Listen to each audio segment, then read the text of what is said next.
ત્રિપ્રમુખ એજ્યુકેશનમાં તમારું સ્વાગત છે। આજે ધોરણ 7 પ્રેક્ટિસ વર્ક પ્રકરણ 6 ત્રિકોણ અને તેના ગુણધર્મ સ્વાધ્યાય 6.3 પ્રશ્ન ત્રીજો। નીચેના પ્રશ્નોના જવાબ આપો। તેનું ત્રીજો, એક કાટકોણ ત્રિકોણમાં કાટખૂણો બનાવતી બે બાજુઓના માપ 10 સેમી અને 24 સેમી છે તો કર્ણનું માપ શોધો।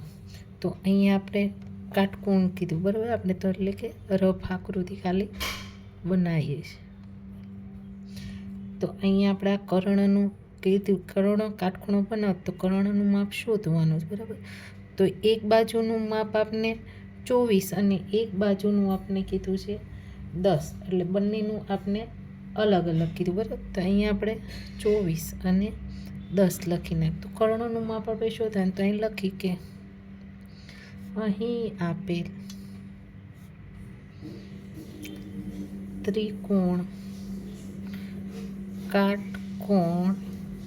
કાટકોણ છે તેથી પાયથાગોરસ પ્રમેય અનુસાર, બરાબર। તો અહીંયા લખીએ કર્ણનો વર્ગ, પછી તો કે એક બાજુનો વર્ગ વત્તા બીજી બાજુનો વર્ગ। તો કર્ણ જે આપણે શોધવાનું છે તો કે કર્ણનો વર્ગ, બરાબર। એક બાજુનું માપ તો કે 24 અને બીજીનું તો કે 10। હવે આ કર્ણ છે એ એમને, બરાબર, કર્ણનો વર્ગ તો આપણે 24નો વર્ગ કરી નાખીએ તો કે 576 વત્તા 100, તો અહીંયા 676, બરાબર આવી ગયું। અને અહીંયા કર્ણનો વર્ગ। હવે આપણે શું કરવાનું, આ વર્ગ મારે કાઢવો છે, કર્ણનો વર્ગ મારે કાઢવો છે। તો હવે હું શું કરીશ તો કે 676 છે તો એને હું અહીંયા વર્ગમૂળ કરી નાખું, એટલે આ વર્ગ હતો એ અહીંયા વર્ગ, બરાબર। તો હવે આનું વર્ગમૂળ તો કે 26, તો કેટલું આવ્યું તો કે કર્ણ બરાબર 26 સેમી મળે। તો અહીં લખી નાખે કે કર્ણનું માપ 26 સેમી થાય, બરાબર।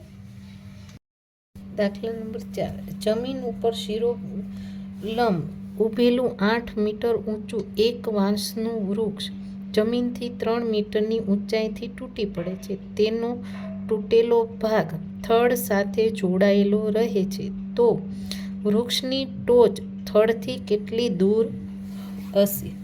તો અહીંયા આપણે સૌ પ્રથમ તો ખાલી સમજવા માટે, બરાબર, તો કે આ વૃક્ષ એ કેટલું છે, આખું છે ને, આખું તો કે એ 8નું છે, બરાબર છે।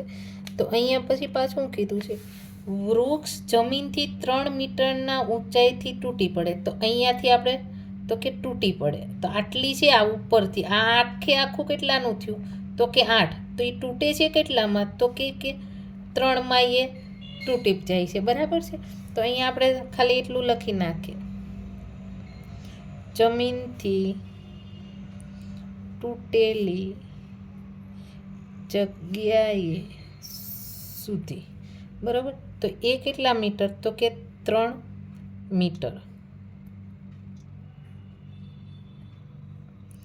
પછી હવે આપણે શું કીધું છે પાછું, તેનો તૂટેલો ભાગ થડ સાથે જોડાયેલો રહે છે, તો કે તૂટેલો ભાગ છે એ થડ, આ તૂટેલો ભાગ હતો આ તૂટો તો એ પાછો થડ સાથે જોડાયેલો છે। તો અહીંયા લખીએ તૂટેલા ભાગની લંબાઈ। તો તૂટેલા ભાગની લંબાઈ આપણે કેવી રીતના શોધીએ તો કે આ કુલ 8 હતું, 8માંથી તૂટો છે કેટલા સુધીમાં તો કે અહીંયાથી તૂટી ગયેલો, બરાબર, એટલે 3 સુધી સાજો છે અને બાકીનામાં તૂટી ગયો, તો એટલે બાકી કેટલો, તો તૂટેલા ભાગની લંબાઈ કેટલી વધી, અહીંયાથી આ નીચે બટકી જાય છે આ સાઈડ, બરાબર છે, એટલે કે આમ બટકે તો કે કેટલી આવે તો કે 5. તો અહીંયાથી આપણે જે કરીએ તો એ કેટલી આવી તો કે 5 આવી ગઈ, આપણને કર્ણ મળી ગયો. તો હવે આપણે શું શોધવાનું છે તો કે આ નીચેનો જે ભાગ છે આધાર, તો આપણે એ શોધવાનું આવશે. તો અહીંયા આપણે લખીએ કે કોઈ પણ રીતે બરાબર છે. અહીંયા લખીએ કર્ણ વર્ગ બરાબર એક બાજુ વર્ગ વત્તા બીજી બાજુ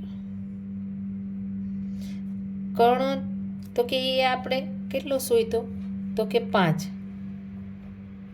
અને એક બાજુની તો આપણને ખબર હતી, એક બાજુ અહીંયા આપણે હતું તો કે 3 મળી ગયા.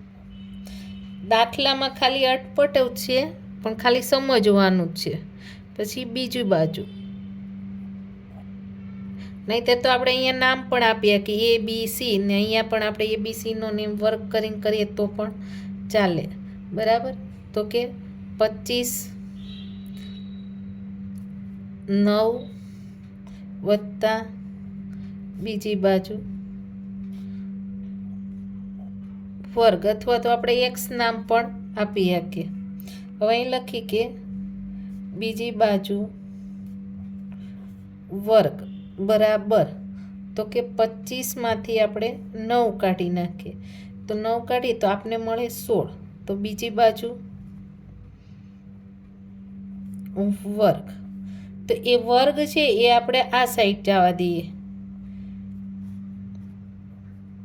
બીજી બાજુ વર્ગ તો એ આપણે કેને જવા દઈએ તો કે અહીંયા આપણે વર્ગમૂળમાં કરી નાખીએ.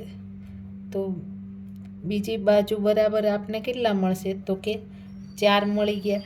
એટલે કે આપણે કેટલી તો કે 4 મીટર બરાબર. તો અહીંયા લખેલું વૃક્ષની ટોચથી થડ કેટલે દૂર હશે, તો લખી નાખીએ વૃક્ષની ટોચ થડથી 4 મીટર દૂર હશે બરાબર.